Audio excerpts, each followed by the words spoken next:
So all Motown's at 7. Okay. And I don't Is there know. a later showing or? No, it's only, no, because then there's another show after that. Bum, bum, bum, bum. When we're done with this, I'll text the boss. Bruce Springsteen? Oh my gosh. Yeah, Bruce Springsteen.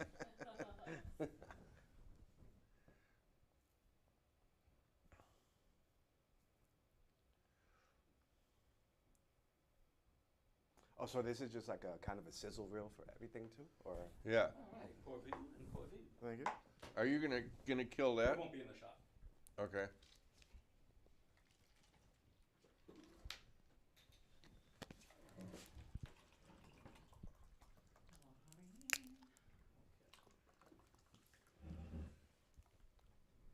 All right. What camera, man? This one over here? Pardon me? What camera over here?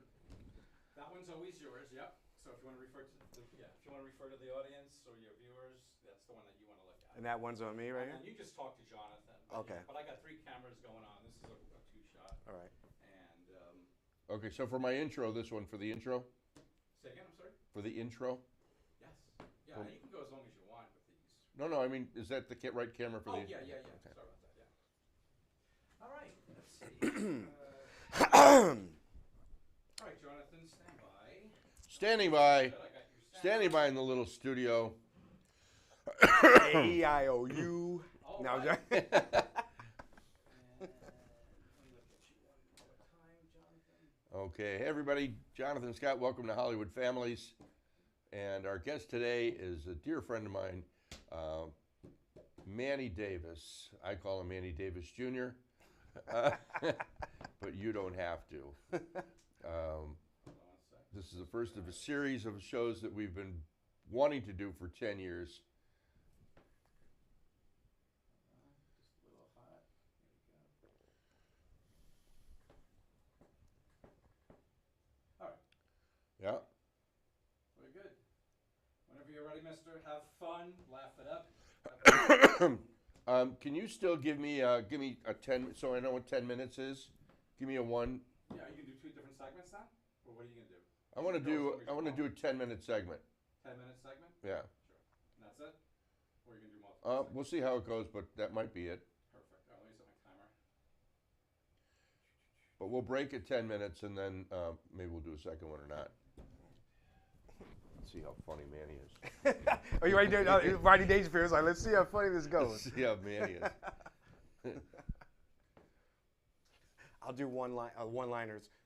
No, I'm joking. So I'll give you like a 1 when there's 1 Okay. minute left. All right? And, got it all out? No, but I'll fake it. Hey everybody, Jonathan Scott. Welcome to Hollywood Families, a show where we're going to share my relationships and friendships. I'm going to take another one. Okay. Stand by. Standing by. And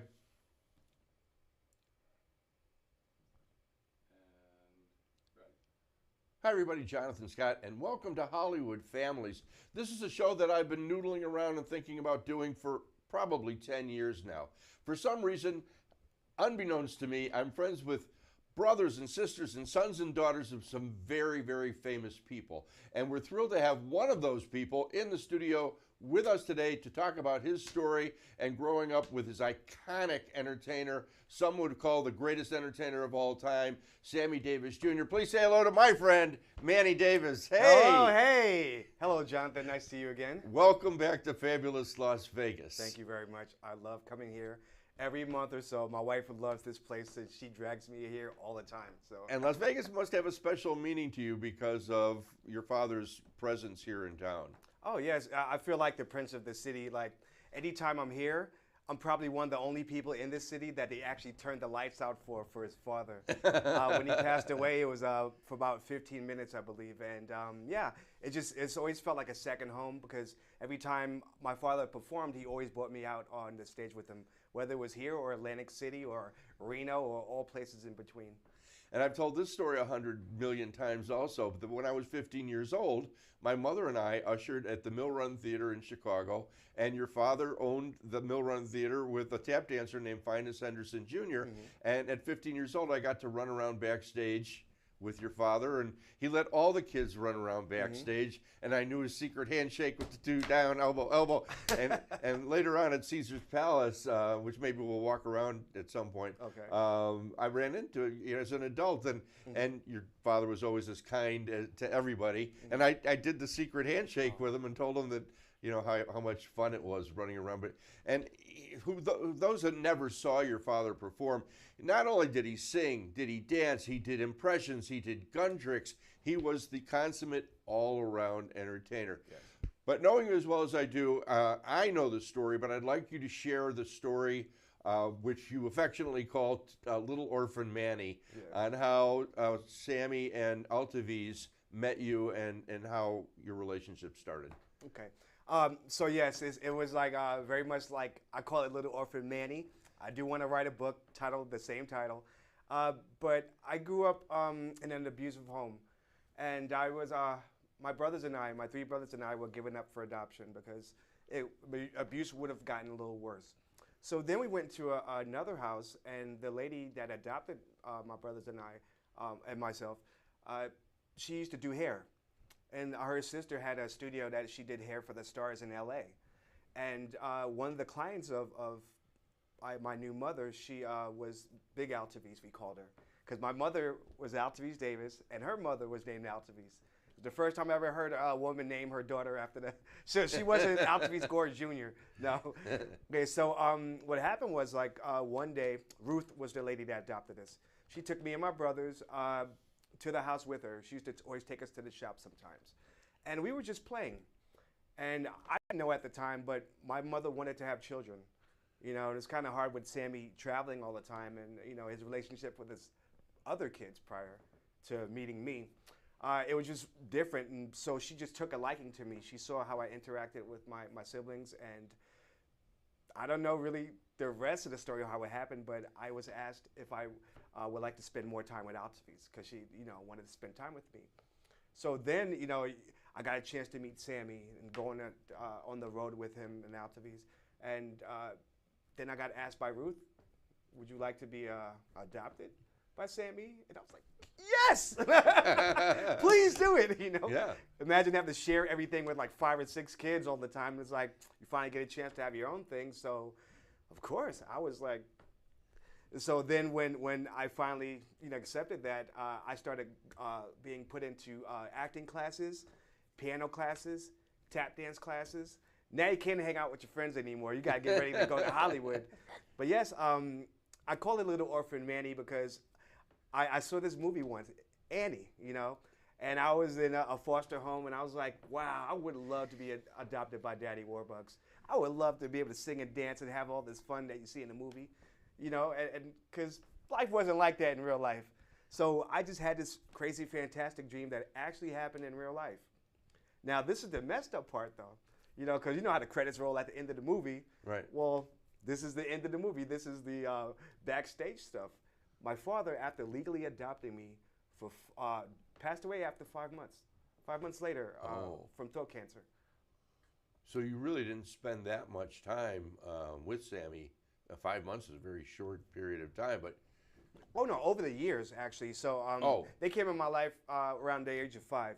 So I had a good 8 years. Oh, okay, I see. I was kind of bi-coastal, going from Cali to New York all the time, and he used to come to New York and visit me, and they used to take me out of school sometimes just to skip around the city. But a lot of people are amazed at the resemblance that you have to Sammy. Yeah, a lot of people tell me, like, when my mother passed away in 2009, everybody was like, you didn't hear? I was like, what? He's your father. I'm like, come on. I know I'm adopted twice now, like, Right. But it's still uncanny, because when I look at myself, I'm like, am I really? So I always think all the time, and that's why I kind of wear fedora now. Got my Sammy glasses. And so it really was more of a blessing than a curse. Oh, never cursed at all. It changed my life entirely. Even after losing him, And spending 20 years not a part of the Hollywood dream that I had before, my mother fell ill, you know, in 2009, and I only had the chance to be with her for 5 days before she passed. But then everything was left to me. Now, your mom was a dancer. Altavis was a dancer, correct? Yes, yes. And is that how Sammy met? I think that's how Sammy met Altavis. Yeah, he was in the London production of Golden Boy, and she played his sister. And one time, you know, during like an after party, he was looking at this one beautiful woman. He's like, "Oh man, I gotta talk to her. Like, what's her name?" And his co-star was like, "Fool, that's Altavis Gore. She plays your sister." She plays your sister. Yeah. That's And funny. so he, you know, he had a relationship with her. You know, I think she was engaged to be with somebody else, a doctor, really? mind you. But my father's so charming, and she just scrapped that whole idea. And I'm glad she did that because I would not be here. Now, I had the great pleasure to handle the media with you for the street naming of Sammy Davis Avenue. I think it's Avenue Drive. Sammy Davis Drive, which you know is where Frank Sinatra and Dean Martin meet. Yes. You know, but I know it's been, you know, it's been a challenge for you talking about the rights to the estate and what a wonderful story it is to tell. When you were adopted, how did your other siblings, were they warm to you, or were they happy to have you as a new brother when you were just a little kid? Okay. Now for me, like I found out later in books that Sammy's daughter Tracy had written, but everybody was kind of surprised because my father was trying to, you know, it was during the civil rights era, so black people couldn't walk through the front doors in Las Vegas and any casino and stuff. They had their own, you know, I think it was downtown Vegas, where all the people of color stayed. So he was still trying to make a name for himself. You know, and he was so controversial that a lot of doors were closed to him, but what he did was open them back and open up new doors. And so my siblings did get a chance to have their father home with them. Right. So they were very resentful for that. Oh, yeah. Me, being adopted, never having a father, when my father was out touring, I wasn't sad that he wasn't home. I was like, you can go out there and do that. You know, like my dad's out there on stage right now. Like I was proud. So they were really confused because he wasn't there for them. So why, when he's getting older, is he adopting this little kid? You know, little orphan Manny. Little orphan Manny.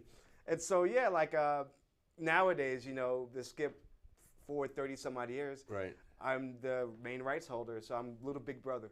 So you can't talk about your father without mentioning the Rat Pack and Frank and Dean and how that all came together.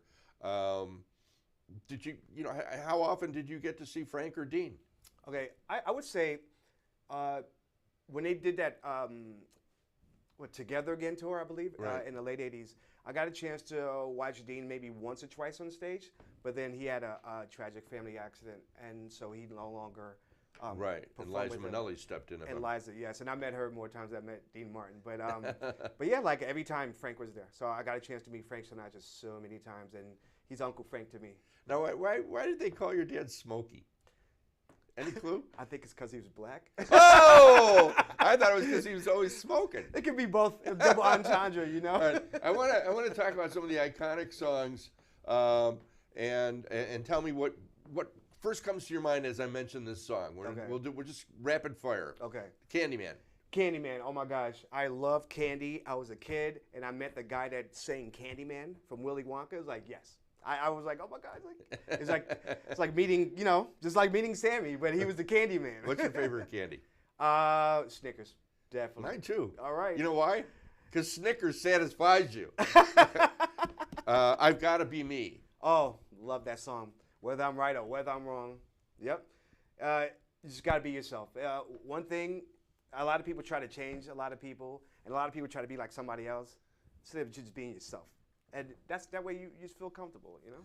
Okay, certainly one of my favorites and really is associated, and I worked on the show of the same name, Mr. Bojangles. Oh, Mr. Bojangles. That one, it doesn't matter. Every time I hear it, I cry at the end, you know? Because, like, he didn't want to pass away like Mr. Bojangles did, you know? Right. But that was always his biggest fear. But when he passed away, he was on his own house, and he went by his own terms. You know? Yeah, my dad did the same thing.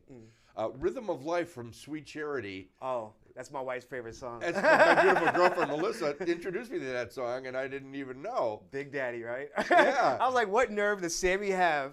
You know, when all this the civil stuff is going on, he's like, you call me Big Daddy. Like, Now this next song is I'm kind of related to because a friend of mine,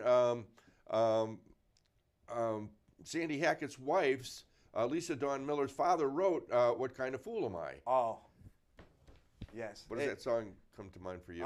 It's just like you got to look at the woman that you love, and just appreciate the love she's giving back to you, because you'd be a total fool if you don't do that. You know, what kind of fool am I that can't accept this love? You know. Yeah.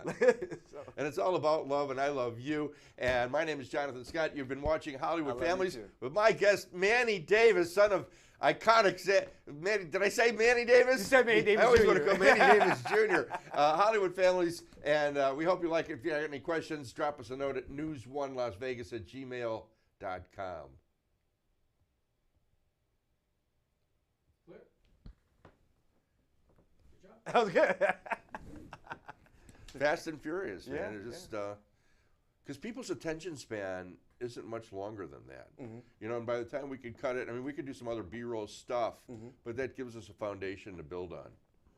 Yeah, and I totally agree with you. Like they say, brevity is the soul of wit. Yeah, I Like- mean, this was a little fun thing that I thought it would be a good toss out a song to you. And actually, I just brought up his songs, but there was another song that I really love that I had Eric Jordan Young do on stage for me. Not Mr. Bo, but Once in a Lifetime. Oh, a man yeah. had a Once in a Lifetime. A man. Yeah, had that a- moment. One special I moment. love that with song. fate check. Yeah, I use that on my montage. I was hoping you were gonna say, Going to build a mountain. "Gonna Build a Mountain," because that Manny resonates with that song. 'Cause- Because he talks about how there's a verse in the song where he talks about I'm gonna leave everything to a fine Yeah. young He son." said, I want a fine young son to take my place. I'll Oh. leave a son in my heaven on earth with the good Lord's grace. Gonna build me a mountain. But yeah, I'm the last lyric. I'm gonna leave a fine young son to take my place. Oh, yeah. I didn't even So if think of anything, you can have that song going on with whatever, you know, in the that. background. Once in a lifetime, a man has a moment. One special moment when fate takes his hand. Yeah. Richard, did you get it, or do we have to do it again? Want to do another segment? I'm sorry. Yeah. Did we get it? That was great. Yeah, 12 minutes. Good. Perfect. We're done. It's good. You done? Yeah? Yeah. It's perfect. All right, I'm going to Let's go eat. All right, cool. Great job, guys. Thank you, thank you. Excellent. I'm glad we know each other, because, Because it's looser and more fun and more casual. yeah. Sonia, did you like it? I mean, it's to the point, and we can cut it.